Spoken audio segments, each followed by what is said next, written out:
Second Hunter Biden IRS whistleblower comes forward. Agent claimed he was passed over for promotion and removed from tax investigation team for claiming the president's son was getting preferential treatment. They say a new case agent who has not been identified says he was fired last week without any explanation after working on the Hunter Biden investigation since 2018. His complaint comes days after it was revealed the DOJ removed his entire team, according to his supervisor. IRS Commissioner Daniel Werfel had told Congress the agency wouldn't retaliate against whistleblowers in April. So, if you are the son of the president, you get away with committing crimes. If you're the son of this president. Yeah, I was going to say, right. Because Don Jr. couldn't get away with not committing crimes, right? Like they were threatening him when he had. They were trying to lock him up for literally nothing. They put his face on Time magazine, wrote red-handed, and he didn't do anything. 100%. You can't catch someone red-handed when they actually didn't do anything. Man. It's wild. But this is how they lie, right? It has to be as far as possible from the truth. It's not a small little lie. It's not a white lie. We caught this guy doing something red-handed when they didn't even have evidence because nothing happened. Yeah. Nothing happened. You know who has been caught red-handed? All right. The guy who has pictures smoking a crack pipe in them. That's who's been caught red-handed. Look, not only did he get caught red-handed, the whole coalition of intelligence experts got caught red-handed concocting the story to cover for Hunter Biden's laptop. Yep. And look, kudos to Tucker Carlson for highlighting this in the 2020 election cycle, but frankly, it got dropped right away. One of the guys in the middle of that, Tony Bobulinski, came forward, did the interview with Tucker Carlson and said, look, if it's Russian disinformation, how am I carbon copied on the same email? I got an email. We were part of the same deal flow. Like, how did I wind up? This is true. I know this is true. And I told, everyone at the time, look, I know Tony. I will vouch for this guy. He's telling you the truth. And the story was dead. Everyone killed it. And, this is why what Matt Taibbi is working on at Twitter and the Twitter files is so important, because you see, they weren't just doing this at Twitter. They were doing this all over. And it might not be the exact same cast of characters that wrote the cover story for Hunter Biden's laptop, but it is the same coalition of three-letter agencies that are using the power of the government to cancel speech in America. And whether it was political speech or COVID speech, you still think back to for me, I always Dwight Eisenhower, big deal at West Point, big deal for the country, very successful general. I think very successful president and underappreciated, but his farewell address, he said, cautioned against the military industrial complex. We saw that play out for a long time. Used to be the left was anti-military industrial complex. They can't get enough of it lately. But the other thing he cautioned against was the scientific technical elite. And if St. Fauci doesn't epitomize the scientific technical elite, look what was going on in the midst of all this stuff. And at the center of dominating both of those are these three-letter agencies, canceling and covering, and all for political influence operations for the left. They accused a sitting president of treason, and they targeted his family. And now we have questions about what Joe Biden's doing. And I tell you, the way it feels to me, what it feels like to me is the nation is captured by corrupt elites, the establishment. That's what we refer to it as. Maybe it needs a different name. Maybe we call it the deep state. But these people don't care about this country, and there's something else. We were talking about this last night when we discussed the fall of empire. The idea was that every 250 years, they say, empires collapse. Phil was talking about this. He's like, well, the U.S. hasn't been an empire for 250 years. It's only really since the end of World War II. I think the fall of the American empire would be the greatest thing for the United States, because the American empire, as people refer to it, is this. It's this expeditionary force that we've sent all over the world with military bases, insane foreign policy, world policing. And what we need to get back to is our own borders, our own people, our own jobs, our own economy. And that's what Trump was doing. The people who oppose him are those who want the American empire. They want war in Syria. They want pipelines in Europe. They want to control various parts of the Middle East.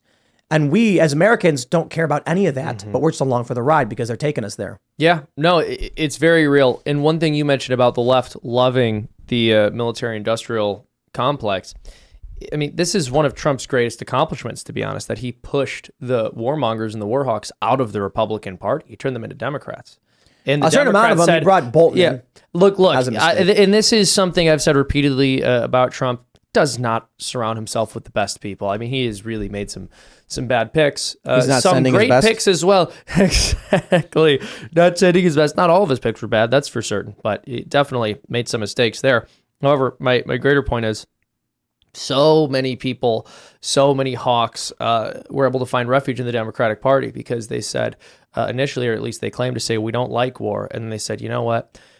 We don't like war, but we don't dislike it as much as we dislike mean tweets. I have a mixed mean bag tweets are bad. on Mean tweets are military-industrial complex because I hated it from 2006 when I found out it existed. I'd never known. Now you love it. Yeah, and now I'm like, well, I'm kind of pro industrial military. if we didn't have American military bases all over Earth, then what would be the other? Like, I had never thought about like what would be the other option if we got rid of the American military-industrial complex. Well, there would probably be a Chinese military-industrial complex. There'd probably be like Russian invasions all across, and then that would take. So like, I'm not like just, hey, America, die. I'm not trying to like stomp it out because like what. It's so bad, get rid of it. Like, what are your thoughts, Yeah, Mark? look, I enlisted in the Army. The Cold War was going on, right? And, people think about the Soviet Empire was there. They were the communists. We were the good guys. And I wanted to be part of defending America. And so at the time, Hunt for Red October was a big deal, the submarines and the tanks and everything. And I was like, I don't want to be in any of those, but I'll jump out of airplanes. That'll be great. So I wanted to be an airborne ranger. Got the chance to go do that. I get over to Germany, the wall was still up. I mean, we had live ammo on our vehicles. We were prepared for the Soviets to come rolling over, and the wall goes down. I was in Bad Tolz, Germany, the German Alps in the south, training with 10 Special Forces groups, and this guy stands on the podium and he goes, write this day down. This is going to be one of the most famous days in history, 9 November 1989. And I mean, I was a private, so I didn't say this out loud, but I was like, oh yeah, pretty bold intro to your talk, But he goes, the wall just came down, and we didn't know whether he was real or not. So like that Thanksgiving, go into Berlin and see people for the first time. I could speak a little bit of German at the time. This guy could speak pretty good English. And he's like, is it like this everywhere? And we were in the Kudamm district, which is kind of like Times Square, Berlin's version of New York's Times Square. And I was like, no, we have small towns and everything. He goes, no, the stores are open at night and there's fresh milk. And I was like, yeah, I'm trying to explain like a 7-Eleven or something to him. And he goes, no, and there's like always food on the shelves and like everyone can go in. Like his mind was blown. I was like, yeah, you want everyone to go in because you sell more stuff. But he was told like we were even more poor than they were. We had 2 blocks for show. And the elites could go in and get things, but the regular people went somewhere else. So the flow at the end of the Cold War was not into there other than a little bit of sense of curiosity. The flow was, how do we be more like the West? When I was in high school, Ronald Reagan rode through my town on a train. And I got to see him speak in Sydney, Ohio. And he said, a lot of things at that time. One of his famous quotes is, freedom's never more than one generation away from extinction. Mm-hmm. But we're in an era right now where people say they want what was on the other side of the wall. They come in Congress and say they want socialism. They want democratic socialism. And I'll just tell you, the place where America's a force for good. So to your point, Ian, the Korean Peninsula, you look, South Korea, south of the 38th parallel, first world economy, first world healthcare, mission sending country, all kinds of things. They're a global donor to help others around the world. North of the 38th parallel, they had the other ideology. Paradise. Yeah. Absolute paradise right up in right North now. Korea. That's right. Yeah. Yeah. Right. Yeah. And so nothing going wrong there. But for America intervening, the whole Korean Peninsula would be like North Korea. Yep. But for China, I mean, look what China did. We could have made the whole peninsula like South Korea, but China stopped it. So look, we do need a strong military, but we don't need an empire. I mean, I think, look, one of the best book titles, I don't know, Republic, Not an Empire. The question to Ben Franklin, what have you wrought, sir? A republic, if you can keep it. And the real thing is we lost our way. How do we get back to a constitution, a government small enough to fit inside that constitution? Well, Oh, sorry. What concerns me is like the Spanish-American War at the end of the 1800s. Cuba was controlled by the Spanish Empire, so the United States decided we're going to liberate Cuba. They attacked. They dispelled the Spanish fleet. They liberated Cuba. They didn't take it. We could have made Cuba American territory, but instead, because of the righteous that we were, we let them become independent, and then they became a communist threat. So, like at some point, where the value of being the one in control of the strength and conquering and governing the world Like there is value to that. Yeah. But I'm just terrified. I don't know. No, I think that's actually a really good point. My eyes have been opened. We should just go in and start taking over other countries right now because we're better than they are. So we should take Name over a Cuba? country. Their economies are usually bad, right? There's a lot of crime and corruption. Mexico, boom. You know, just take We already fought a Mexican-American war, and we could didn't have keep taken it. We could didn't keep have. We it. could have. But the president, who was it at the time? Was it Polk? I can't remember. Some hippie. He was like, nah, we're not going to keep Mexico. We're going to give Mexico back. And people in America were actually very much in favor of keeping it after we won that war. And if we did, would there be a big problem with cartels? Now, I'm not seriously suggesting that we invade other countries, but fair question. If the United States did keep Mexico after that war, would there be a problem with cartels and crime and all that stuff? I don't think so. I think there'd still be massive demand for drugs. I mean, that's a big problem. I mean, as long as there's demand, there's going to be supply.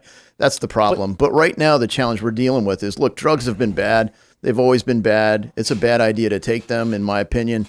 But now they're being poisoned with fentanyl, right? And so where's the fentanyl coming from? It's coming from China. And look, I just got to think we got to stop that. We're voting on bills today. And look, thankfully, this is now bipartisan, stopping the fentanyl. Because, there's a girl in my district, Lizzie Murphy, 21 years old, took a Xanax at a party. Bad idea. But it was laced with fentanyl. One pill, one party, killed her. Oh, right? my gosh. And so that's happening tens of thousands of times. Like 70,000 Americans dead with fentanyl. And to your point, if we had control of Mexico, look, there might still be cartels supplying something, but we would not have this kind of crisis on our hands today. And that's part of the challenge today, since, the question is, can we unite to deal with this problem and so many others? Without conquering. Hopefully without conquering. Do you think we can? I think we can. I'm certainly not calling for an invasion of Mexico. What he's saying is, I think if we went to war with Mexico, we would probably not lose. What about But I don't know, Canada? because what's a war in Iraq and Look, Afghanistan? if this was all business, I mean, Canada, we would have already acquired them, right? I mean, but, they have like 40, 50 million people. I mean, it would be a pretty easy acquisition. They would have better government than they have today. On the other hand, look, they've got Trudeau and all this socialism, cancel culture galore, all kinds of the, utopia that the far left in America wants. I would trade one far left person who wants to fundamentally remake America with critical theory Marxism for one, freedom-loving Canadian. Well, I mean, I might give you a 10-for-1 deal. You can have 10 of these far left crazy people for one like freedom-loving Canadian. Canada has enough of Venezuelan. those.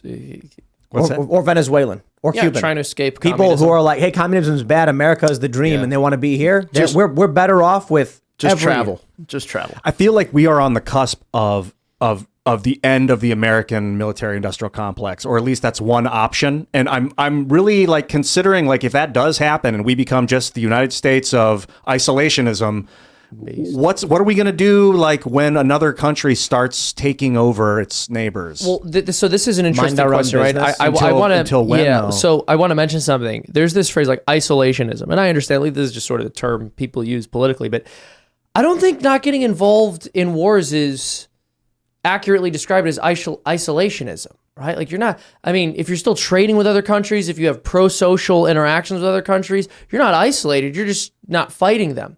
I think with the question of other countries being invaded, there's a real question there. There's a real concern because there are human rights violations all over the world, but then also there are human rights violations all over the world. I mean, how do we decide look, which ones we get involved with and fighting? that's who has the most resources we can acquire. That's why I'm like, it's just all BS. We're not invading China over their concentration camps.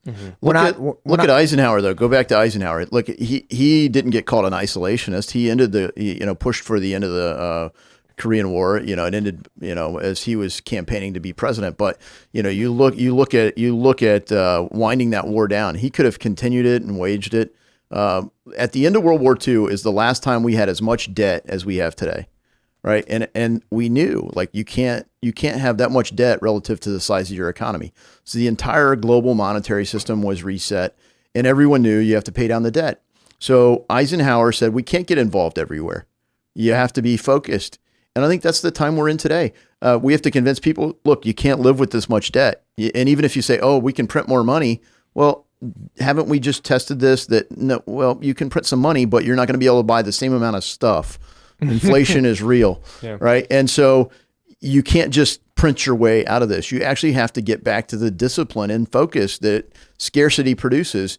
And, frankly, Republic keeps you that way. But if you want to try to build an empire, that's why empires fail, is because they overconsume the resources that they've got. Thanks for watching this clip from the Timcast IRL podcast. Hang out with us live Monday through Friday at 8 p.m. and become a member over at timcast.com for uncensored, members-only shows exclusive. Thanks for hanging out, and we'll see you all next time.